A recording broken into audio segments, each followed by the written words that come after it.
ሰላም የቻናላችን ቤተሰቦች እንዴት አላችሁ? ባላችሁበት ሰላማችሁ ይብዛ። በዚህ ቻናል አማርኛ፣ እንግሊዝኛ፣ ሂሳብ እንዲሁም ሌሎችን ትምህርቶች እያስተማርን እንገኛለን። የምናስተምርበት የትምህርት አማራጭ በኢሞ፣ በቴሌግራም፣ በዋትስአፕ፣ በጉግል ሚት በያላችሁበት ቦታ ሆናችሁ መማር ትችላላችሁ። ቻናሉን ላይክ፣ ሼር፣ ሳብስክራይብ እያደረጋችሁ ጀምሩ።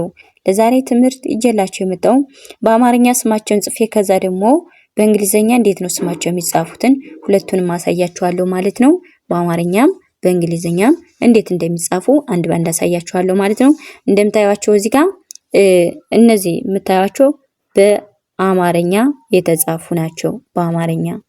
ከዛ ቀጥዬ ደግሞ እነዚህን ደግሞ የምታዩዋቸው ደግሞ እነዚህ ደግሞ ምንድናቸው?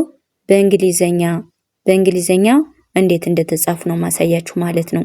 ስለዚህ በደንብ አድርጌ ያሳያችኋለሁ። እናንተ ቪዲዮውን እስከመጨረሻው እየጻፋችሁ እያነበባችሁ እስከመጨረሻው አብራችሁ ተከታተሉ። እዚህ ጋር እንደማነብላችሁ ምን ይላል? ዘመድ ይላል። ዘ ማለት የዘብሰብ የመጀመሪያ ድምጽ፣ የመጀመሪያ ድምጽ፣ የደብሰብ ስድስተኛ ድምጽ። ዘመድ የሚለውን ወደ እንግሊዘኛ ቀይረን ስንጽፈው ማንን ይወስደን የሚለውን ነው ማሳያችሁ ማለት ነው። ዜድ ድ ስለዚህ ዘመድ የሚል አገኘነ ማለት ነው። እዚህ ጋር በአማርኛ ዘመድ ነው የሚል፣ እዚህ ደግሞ በእንግሊዘኛ እንዴት እንደሚጻፉ ነው ማሳያችሁ ማለት ነው። ግርም ይላችሁ ሊኖር ይችላል። ስለዚህ በእንግሊዘኛም በአማርኛም እንዴት እንደሚጻፉ ያሳየኋችሁ ነው ማለት ነው። ኦኬ፣ ወደ ቀጣዩ ስንመጣ እንደገና እዚህ ጋር ሁከት ይላል። ሁ ማለት የቤተሰብ ስንተኛ ድምጽ ናት? ሁለተኛ ድምጽ። ከ የመጀመሪያ ድምጽ ናት። ተ የቤተሰብ ስንተኛ ድምጽ ናት? ስድስተኛ። ስለዚህ ሁከት የሚለውን ወደ እንግሊዘኛ ቀይረን ስንጽፈው እንዴት ነው የሚጻፈው? ኤች ዩ ኬ ኢ ቲ። ስለዚህ ምን አለ ማለት ነው? ሁከት የሚል ቃል እናገኛለን ወይም ደግሞ እንጽፋለን ማለት ነው። ሁከት ይላል ማለት ነው። ወደ ቀጣዩ ስንመጣ እንደገና እዚህ ጋር ምን ይላል? ቀበሮ ይላል። ቀ ማለት የመጀመሪያ ድምጽ ናት። በ የመጀመሪያ፣ ሮ ደግሞ የቤተሰብ ስንተኛ ድምጽ ናት? ሰባተኛ ድምጽ። ቀበሮ የሚለውን ወደ እንግሊዘኛ ቀይረን ስንጽፈው ወይም ደግሞ ቀይረን ስናነበው ምን ይላል?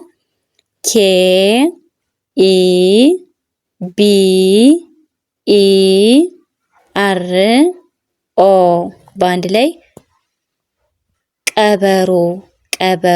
ቀበሮ ይላል ማለት ነው። ቀበሮ ይላል ማለት ነው። ኦኬ፣ ወደ ቀጣዩ ስንመጣ እንደገና እዚህ ጋር ምን ይላል?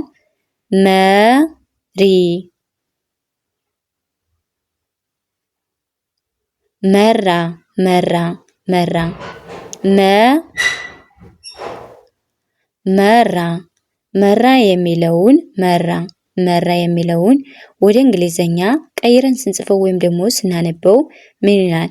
ኤም ኢ አር ኤ።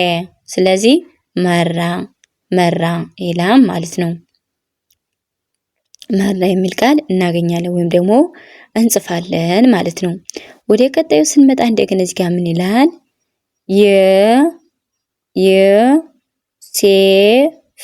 ዮሴፍ ይላል። ዮሴፍ የማለት የቤተሰብ ስንተኛ ድምጽ ናት? ሰባተኛ ድምጽ። ሴ ደግሞ የቤተሰብ አምስተኛ ድምጽ። ፈ ደግሞ የቤተሰብ ስድስተኛ ድምጽ።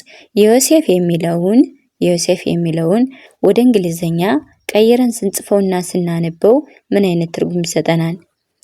ዋይ ኦ ኤስ ኢ ኤፍ በአንድ ላይ በእንግሊዘኛ ስንጽፈው ምን አለ? ዮሴፍ የሚል ቃል አገኘን ማለት ነው። ኦኬ፣ ወደ ቀጣዩ ስንመጣ እንደገና እዚህ ጋር ሁሉም። ሁ ማለት የቤተሰብ ስንተኛ ድምጽ ናት? ሁለተኛ ድምጽ። ሉ የቤተሰብ ሁለተኛ ድምጽ። ም የቤተሰብ ስድስተኛ ድምጽ። በአንድ ላይ ሁሉም የሚለውን ወደ እንግሊዘኛ ቀይረን ስንጽፈው ምን ይላል ማለት ነው? እዚህ ጋር ኤች ዩ ኤል ዩ ኤም ሁሉም የሚል ቃል አገኘን ወይም ደግሞ መሰረትነ ማለት ነው። መሰረትነ። ወደ ቀጣዩ ስንመጣ እንደገና እዚህ ጋር ምን ይላል? እች ሀ ሌ ማ ሀሊማ። ሀ ማለት የመጀመሪያ ድምጽ ናት። ሌ ደግሞ የለብሰብ ሶስተኛ ድምጽ፣ ማ የመብሰብ አራተኛ ድምጽ። ሀሊማ ሀሊማ የሚለውን ወደ እንግሊዘኛ ስንጽፈው ወይም ደግሞ ስንቀይረው ኤች ኤ ኤል አይ ኤም ኤ ሀሊማ ሀሊማ ሀሊማ ይልልናል ማለት ነው። በእንግሊዘኛም በአማርኛም ሀሊማ የሚል ቃል አገኘን ማለት ነው። እንግዲህ እንደምታዩት ምንድነው ፊደሎችን በአማርኛ እና በእንግሊዘኛ እንዴት እንደሚጻፉ በሁለት ከፋፍዬ ይዤላችሁ የመጣሁ ማለት ነው። በደንብ አድርጋችሁ እናንተ በደንብ አድርጋችሁ ደጋግማችሁ አንብባችሁ መረዳት ትችላላችሁ ማለት ነው። ቪዲዮውን እንግዲህ ላይክ እና ሼር ማድረጋችሁን አትርሱ። ላይክ ሼር እያደረጋችሁ አበረታቱኝ። ለዛሬ ቪዲዮ ይዤላችሁ የመጣው ይህን ይመስል ነበር። እንዲሁም ሌሎችን ደግሞ በሌላ ሰዓት ይዤላችሁ እስከምመጣ ሰላም ሁኑልኝ፣ ሰላም ቆዩልኝ።